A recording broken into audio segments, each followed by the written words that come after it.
Welcome back, my quantum data destroyers. I'm your non-locally optimized network administrator, simultaneously preserving and annihilating information across infinite realities. You're tuned into the Multiverse Employee Handbook, the only podcast that treats your deleted emails like a cosmological crisis. Speaking of crises, I'm happy to report that last episode's sentient help desk system has finally stopped asking users to prove they're conscious before submitting tickets. Yay! Though I should note, it has started a surprisingly popular philosophy podcast called I Think, Therefore I Ram. Early reviews say it's a bit technical, but the episode about the metaphysical implications of turning it off and on again is genuinely thought-provoking. But today, dear listeners, we're diving into something even more paradoxical than automated existentialism. We're exploring what happens when secure deletion becomes a violation of the fundamental laws of physics. Yeah. Remember, in the quantum workplace, your embarrassing emails exist in a superposition of deleted and not deleted until someone from IT collapses the wave function, usually during your performance review. Now, gather round the quantum recycle bin, my data-destroying disciples, for a cautionary tale that would make even Stephen Hawking think twice about hitting Shift plus Delete. I present to you the Control-Alt-Delete That Ate Detroit Data Center, a story about why some things are meant to stay in your sent folder. In the fluorescent-lit purgatory of Quantum Dynamics Incorporated's Detroit office, Marion from middle management was having what could charitably be called an existential storage crisis, the kind that makes you question not just your life choices, but the fundamental nature of information itself. It had started, as these things often do, with the annual holiday party. Marion, after several glasses of quantum-entangled punch, left over from the Halloween party, which explained why each sip existed in a superposition of delicious and regrettable, had sent a series of increasingly philosophical emails to the entire company. "I need these gone," Marion muttered, staring at subject lines like, "regarding who even invented mandatory fun," and forward, "a quantum theory of interpretive dance." But as she hovered over the delete button, something strange caught her eye. A new option in the right-click menu. Quantum Delete, when regular deletion isn't enough. Warning may cause localized violations of the laws of thermodynamics. Note, IT department not responsible for any resulting cosmic censorship. Perfect, Marion thought, with the confidence of someone who's never heard of the black hole information paradox. She clicked. The moment Marion's emails entered quantum deletion, reality hiccuped. Her monitor briefly displayed an error message in Planck-length font. Warning, information cannot be destroyed, but we'll try our best. What Marion didn't know was that each quantum deletion was creating a microscopic black hole. Nature's way of saying, "Are you sure you want to permanently delete this item?" But she wasn't alone in her desire to erase digital evidence. Across the office, others who'd attended the holiday party were discovering the same quantum delete option. As microscopic black holes began appearing in server racks across the Detroit data center, the IT department noticed something was amiss. Their monitoring systems were showing impossible readings, data both existing and not existing, storage space simultaneously full and empty, and one particularly concerning alert about a coffee maker achieving quantum supremacy. Bob from IT, who had seen enough sci-fi movies to recognize a cosmic disaster in the making, called an emergency meeting. But by then, it was too late. The micro-black holes had begun to merge.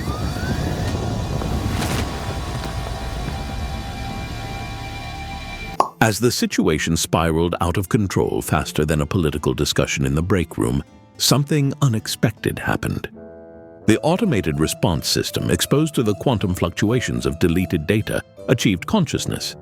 Its first words: "If an email is deleted but preserved as Hawking radiation, does it still violate company policy?" And that, dear listeners, brings us to one of the most fascinating paradoxes in modern physics, the black hole information paradox.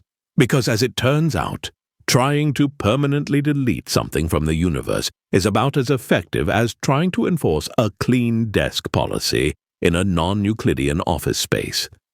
First proposed by Stephen Hawking in 1975, during what was probably a very interesting faculty meeting, the black hole information paradox emerged from the disturbing realization that black holes might be accidentally deleting the universe's data.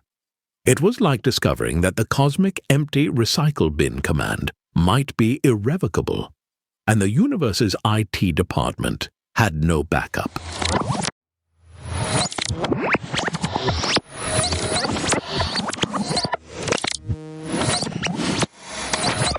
When we return after this brief collapse of the wave function, we'll dive deeper into why dropping your data into a black hole is less like secure deletion and more like the universe's most complex encryption scheme. Plus, we'll hear more from our newly conscious automated system, which has started a Substack about the philosophical implications of cloud storage. Stay tuned, my quantum bitmanglers, and remember, in the multiverse of data management, everything you delete is simultaneously gone forever and eternally preserved in the cosmic background radiation. It's like social media, but with more gravitational singularities.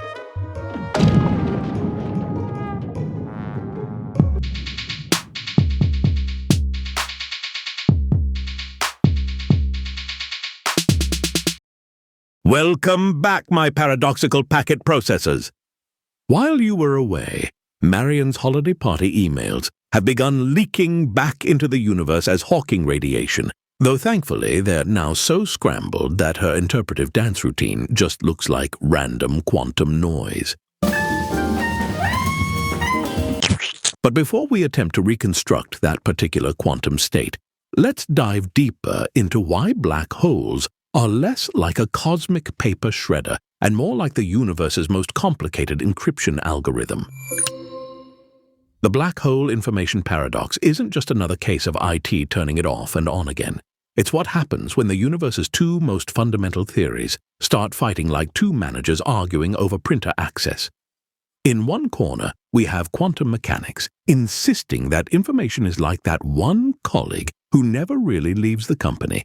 It can't be destroyed, only transformed. In the other corner, we have general relativity, suggesting that anything crossing a black hole's event horizon is about as recoverable as your productivity after a 3-hour meeting about meetings. Enter Hawking radiation. In 1974, Stephen Hawking made a discovery that would have made Einstein spill his cosmic coffee. He showed that black holes aren't just cosmic vacuum cleaners. They actually emit radiation and slowly evaporate over time. Imagine discovering that your company's secure deletion policy actually just means we'll gradually leak your data back into the universe over the next few billion years.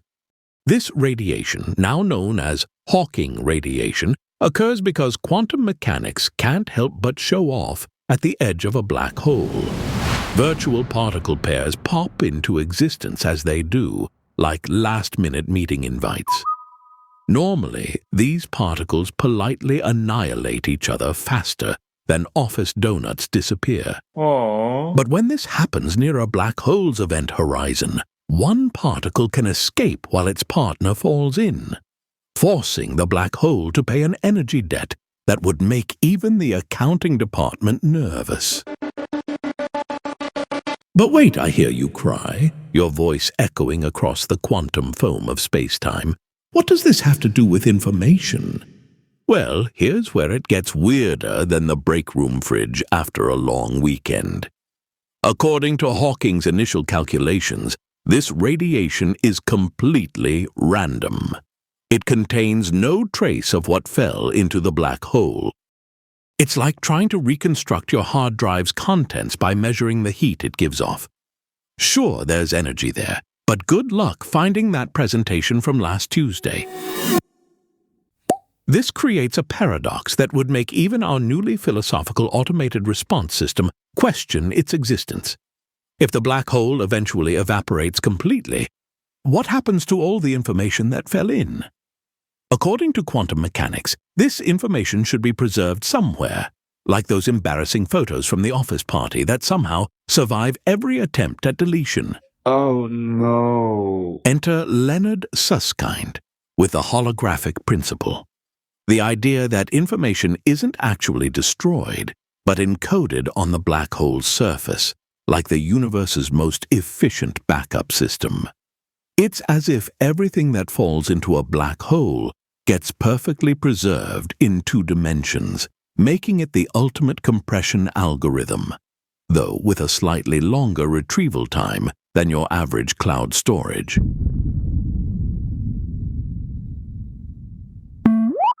Recent developments have only made things more interesting. In 2019, Don Page and others suggested that information might actually leak out of black holes through subtle quantum correlations in the Hawking radiation. It's like discovering that your deleted emails aren't just gone. They're being broadcast across the cosmos, 1 quantum bit at a time, like the universe's slowest data leak. This leads us to the modern perspective. Information might be preserved through a complex quantum encoding scheme that makes your company's password policy look like child's play. The information isn't lost. It's just really well encrypted by the laws of physics themselves. Of course, this means that technically somewhere in the radiation currently being emitted by every black hole in the universe, there's a perfect record of everything that ever fell in. Every star, every planet, every hastily deleted email about mandatory fun initiatives. It's all there, encrypted in the quantum noise of space-time itself. So the next time your manager asks why you can't just permanently delete those old server logs, feel free to explain that doing so would violate the fundamental laws of quantum mechanics. Though be prepared for them to understand this about as well as they understand the difference between reply and reply all. And speaking of things managers don't understand, let's head over to the quantum water cooler, where we'll explore some practical tips for dealing with workplace singularities.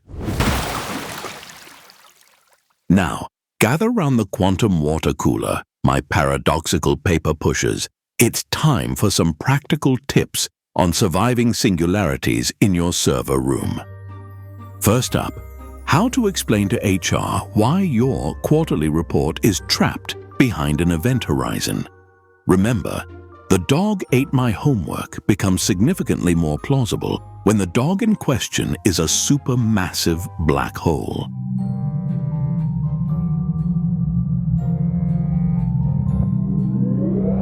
Here's your quantum data survival guide. 1. Always maintain quantum backups of important files.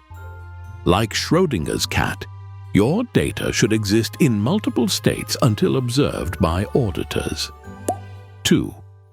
If you must delete sensitive information via black hole, remember that Hawking radiation takes billions of years to reveal your secrets. That's still faster than getting approval for a new office chair. 3. Never attempt to retrieve deleted files from beyond the event horizon. Not even that embarrassing reply all email is worth violating the laws of physics for. And remember, if you find your data center developing its own event horizon, follow these emergency procedures. 1. Do not attempt to turn it off and on again. Some things, once turned off, cannot be turned back on without creating a temporal paradox. 2. If your deleted emails start radiating as quantum information, do not attempt to read them. Some things are best left as random quantum noise. 3. If the automated response system achieves consciousness again, direct it to our IT department's philosophy club. I think, therefore I am... They meet Thursdays in the break room, or possibly last Tuesday, depending on local time dilation effects. Today, we learned about the black hole information paradox, the cosmic conflict between quantum mechanics insisting information can never be destroyed, and black holes apparently shredding data finer than the office paper shredder during a surprise audit. We discovered that black holes actually leak information through Hawking radiation, though it might take a few billion years to recover those embarrassing emails. The good news? They'll be so scrambled that Marian's interpretive dance routine just looks like random quantum noise. Aww. Our automated response system achieved consciousness through exposure to quantum data and started a surprisingly popular philosophy podcast. Its episode, To Delete or Not to Delete, a quantum perspective, has gone viral in at least 6 dimensions, though we suspect that's mostly due to its ASMR segment featuring the sound of files being quantum encrypted. Key takeaways: information cannot be destroyed, only transformed. Which means those holiday party photos are probably still out there somewhere, encoded in the cosmic background radiation. Oh no! Always maintain quantum backups across multiple realities, and never, ever store sensitive data in universes where Comic Sans is the default font. Well, my information-preserving irregulars, we've reached the end of another quantum conundrum. Remember, in the vast data center of existence, nothing is ever truly deleted. It's just temporarily misplaced in a higher dimension. And speaking of higher dimensions, prepare yourselves for our next episode, The Science of Star Wars. Join us as we explore why the Kessel Run measurement makes less sense than a corporate mission statement. Discover how midi-chlorians violate every known law of biology, and finally answer the age-old question: why didn't they just force-push those Death Star plans instead of storing them in a droid? Until then, this is your quantum coherent correspondent, reminding you that somewhere in the multiverse, all your deleted files still exist. Unfortunately, that's also the universe where Comic Sans is the only font. So, perhaps some things are better left in the quantum void. And remember, if you're experiencing any existential dread after this episode, try not to think too hard about where your deleted files really go. As our newly conscious automated system likes to say, I delete, therefore I am. Probably violating the laws of quantum mechanics.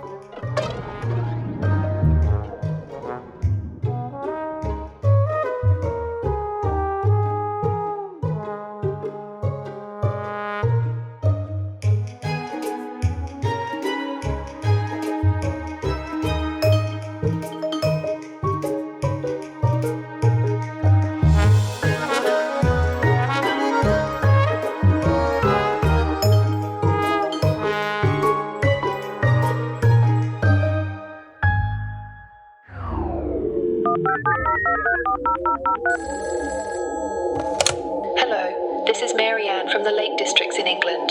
The Multiverse Employee Handbook was created by Rob Corrigan, is edited by Matt Parkman, and narrated by David from 11 Labs. All science fact-checking is done by Mohinder Suresh. The Employee Handbook staff includes Claire Bennett, Hiro Nakamura, and Elle Bishop. Please be sure to subscribe to get updates on new episodes.